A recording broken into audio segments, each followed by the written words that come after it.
नमस्कार प्यारे मित्रों, आप सबका फिर से एक ज्ञानवर्धक कहानी में स्वागत है।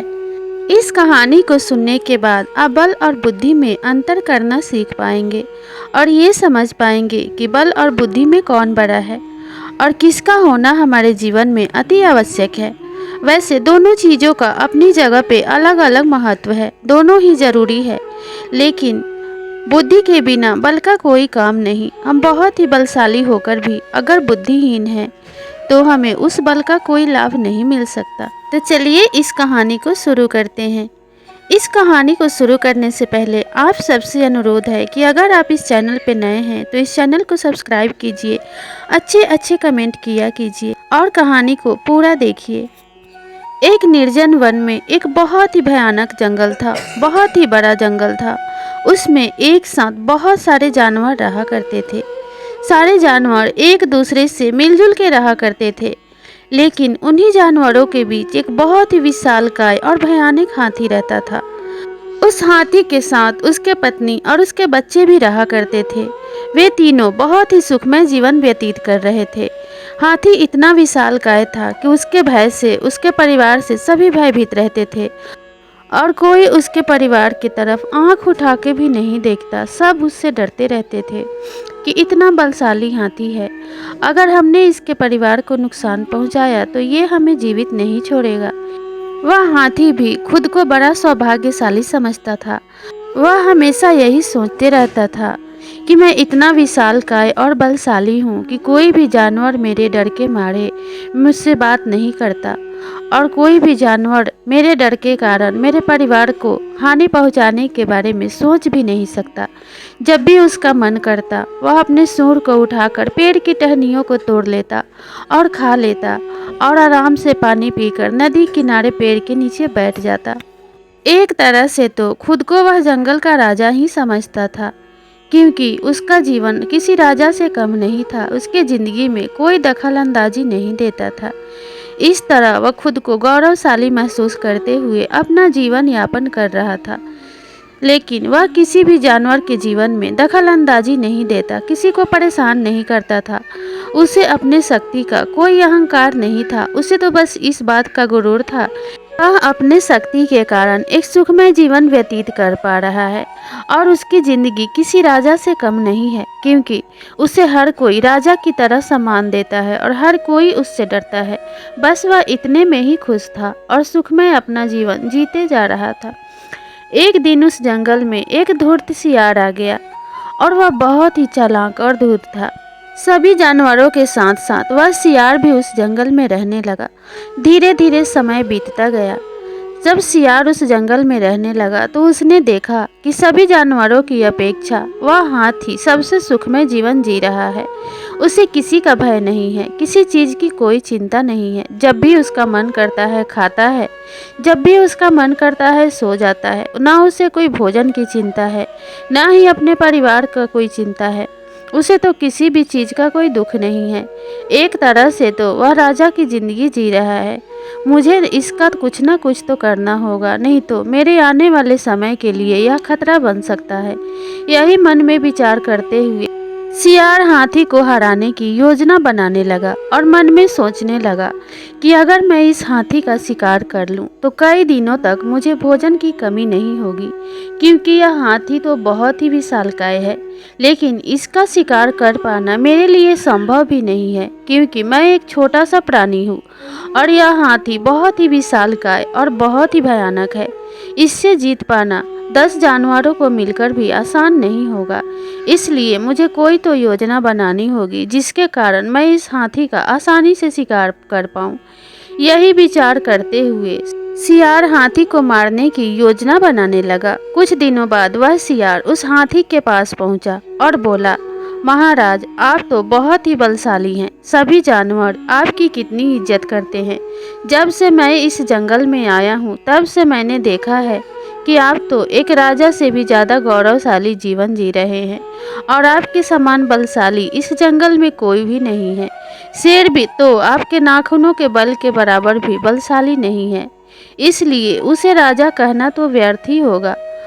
राजा तो उसे ही होना चाहिए जो बलशाली हो, गौरवशाली हो, जिसमें सबके रक्षा करने का सामर्थ्य हो, और वह तो केवल आप ही हो सकते हैं।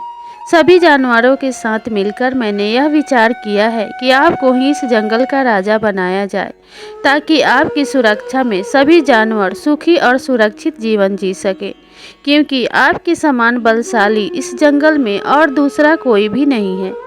जब उस हाथी ने यह बातें सुनी तो बड़ा प्रसन्न हुआ, लेकिन पास ही में बैठे उस हाथी की पत्नी और उसके बच्चे भी इन बातों को सुन रहे थे। जब सियार ने अपनी बातें पूरी कर ली तो उसने हाथी से अपना मत पूछा। इस पर हाथी की पत्नी ने कहा कि आप जाइए, हम आपस में विचार विमर्श करके आपको कल बताएंगे। इतना सुनकर सियार वहां से चला गया, लेकिन उसे इस बात की चिंता होने लगी कि कहीं हाथी की पत्नी मेरे साथ जाने से इस हाथी को मना न कर दे। लेकिन उसे अपनी बुद्धि कौशल पे पूरा भरोसा था और वह यही सोचकर खुश होने लगा कि राजा होने का प्रस्ताव भला इतनी आसानी से कोई कैसे ठुकरा सकता है। मैंने इस हाथी के सामने इतना लालच भरा जाल फेंका है, वह तो इसमें अवश्य ही फंसेगा। और यही सोचकर खुश होते हुए वह धूर्त सियार वहां से चला गया। सियार के चले जाने के बाद हाथी की पत्नी ने हाथी से कहा कि आपको इसके बातों पर इतनी आसानी से भरोसा नहीं करना चाहिए। यह मुझे बड़ा ही धूर्त मालूम पड़ता है। हो सकता है कि यह आपको धोखा देने की कोशिश कर रहा हो। इस पर हाथी ने अपने पत्नी से कहा कि प्रिय, तुम बिल्कुल भी चिंता मत करो। इस छोटे से प्राणी की इतनी औकात नहीं है कि वह मुझे नुकसान पहुंचा सके। अगर मैं चाहूं तो अपने एक ही पैर से इसे कुचल के मार डालूं। इसकी मेरे सामने कोई औकात नहीं है और मुझे इससे डरने की कोई ज़रूरत नहीं है। इसलिए तुम बिल्कुल भी चिंता मत करो। अगर मुझे कुछ खतरे का आभास होगा तो मैं तुरंत ही लौट आऊँगा। इसलिए तुम निश्चिंत हो जाओ और अपने बच्चे के साथ यहाँ आराम करो। और इतना कहकर हाथी भी सो गया। अगली सुबह जब प्रातः काल हुई तो वह सियार पुनः उस हाथी के पास आया और बोला, महाराज, हम सभी जानवरों ने मिलकर आपको राजा बनाने के लिए राज्याभिषेक का शुभ मुहूर्त निकलवाया है। वह मुहूर्त आधे घंटे बाद का ही है, इसलिए आपको अतिशीघ्र ही चलना होगा। जल्दी प्रस्थान कीजिए, नहीं तो वह शुभ मुहूर्त निकल जाएगा। हाथी ने जब ऐसी बातें सुनी तो उसके खुशी का ठिकाना न रहा। वह तुरंत ही उठ खड़ा हुआ और सियार के पीछे पीछे चलने लगा। सियार बड़े फुर्ती से आगे आगे चलने लगा। जंगल से जाते हुए वो दोनों जाने लगे। एक जगह रास्ते में एक कीचड़ भरा तालाब था। उसके ऊपर ऊपर तो पानी दिखाई दे रहा था, लेकिन नीचे में सिर्फ कीचड़ था। सियार ने छलांग लगाई और अपने हल्के शरीर के कारण 1 से 2 छलांग में ही उस तालाब को पार कर लिया और तालाब के दूसरी तरफ जाके खड़ा हो गया। अब उसने हाथी से भी उस तालाब को पार करने को कहा। हाथी इतनी जल्दबाजी में था कि उसने ध्यान ही नहीं दिया कि वह कीचड़ वाला तालाब है और उसे पार कर पाना इतने भारी भरकम शरीर को लेकर उसके बस की बात नहीं है। हाथी जैसे ही तालाब में उतरा वह कीचड़ में धंसता ही चला गया। जब वह कीचड़ में धंसने लगा, वह जितनी ज़्यादा बाहर निकलने की कोशिश करता उतना ज़्यादा और अंदर धंसता चला जाता। तब उसने बोला, सियार भाई, मेरी मदद करो, मैं तो इस कीचड़ में धंसता ही चला जा रहा हूँ, कृपा करके मुझे इस कीचड़ से निकालो। तब वह सियार हंसने लगा और बोला, मूर्ख हाथी, तुझे क्या लगा था कि तू इस कीचड़ भरे तालाब को पार कर पाएगा? और तुझे क्या लगा था कि सिर्फ इस भारी भरकम शरीर होने के कारण तू इस जंगल का राजा बन सकता है? राजा बनने के लिए सिर्फ बल की नहीं, बुद्धि की भी आवश्यकता पड़ती है, जो कि तेरे पास बिल्कुल भी नहीं है। अब तो तू इस कीचड़ में ही मरेगा और मैं भरपेट कई दिनों तक तुम्हारे इस मांस से अपना भोजन ग्रहण करूँगा। मैंने तो अपने भोजन का प्रबंध करने के लिए ही तुझे यहाँ पे बुलाया था। हाथी को यह सब सुन के बड़ा ही झटका लगा और वह अपने गलती पे पश्चाताप करने लगा। लेकिन अब उसके पछताने से कुछ होने वाला नहीं था, क्योंकि उस सियार और उस हाथी के अलावा वहाँ पे तीसरा कोई मौजूद नहीं था। हाथी धीरे धीरे उस कीचड़ में धंसता गया और अंत में उसके प्राण पखेरु उड़ गए। और यह सब नज़ारा वह धूर्त सियार वहाँ बैठा बैठा बड़े ही मज़े से देख रहा था और हाथी की मूर्खता पे हंस रहा था। प्रिय मित्रों, हमारे जीवन में भी ऐसा ही होता है। अक्सर हम किसी के चापलूसी भरे बातों में आकर अपना बुद्धि विवेक खो बैठते हैं और हमें अपने बल का इतना अहंकार होता है कि हमें ऐसा ही लगता है कि कोई हमें नुकसान ही नहीं पहुंचा सकता। हमें ऐसा लगता है कि इतना बलहीन शत्रु हमारा क्या बिगाड़ लेगा, लेकिन होता इसके बिल्कुल विपरीत है, क्योंकि हमेशा बल से ज़्यादा बुद्धि महत्वपूर्ण होती है और बुद्धि से बड़े कार्य में विजय हासिल किया जा सकता है। अगर हमारा शत्रु बुद्धिमान है और बलहीन भी है, तब भी हमें उससे भयभीत रहना चाहिए और यह सोचना चाहिए कि बुद्धिमान शत्रु हमें कभी भी भारी नुकसान पहुंचा सकता है।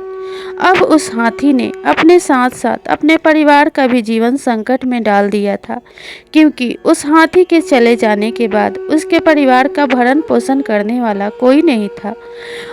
उसने अपने बच्चों का जीवन भी खतरे में डाल दिया था, क्योंकि अब उसे कोई भी नुकसान पहुंचा सकता था, क्योंकि उस हाथी के बच्चे अभी काफ़ी छोटे थे। जब उतने भी साल का हाथी ने अपने प्राण अपने बुद्धि के कारण गंवा दिए, तो अब उसके बच्चों का भला कौन था। चाणक्य नीति के अनुसार हमें अपने शत्रु को कभी भी बलहीन नहीं समझना चाहिए, क्योंकि बलहीन शत्रु वहां से वार करता है जहां से हम सोच भी नहीं सकते हैं।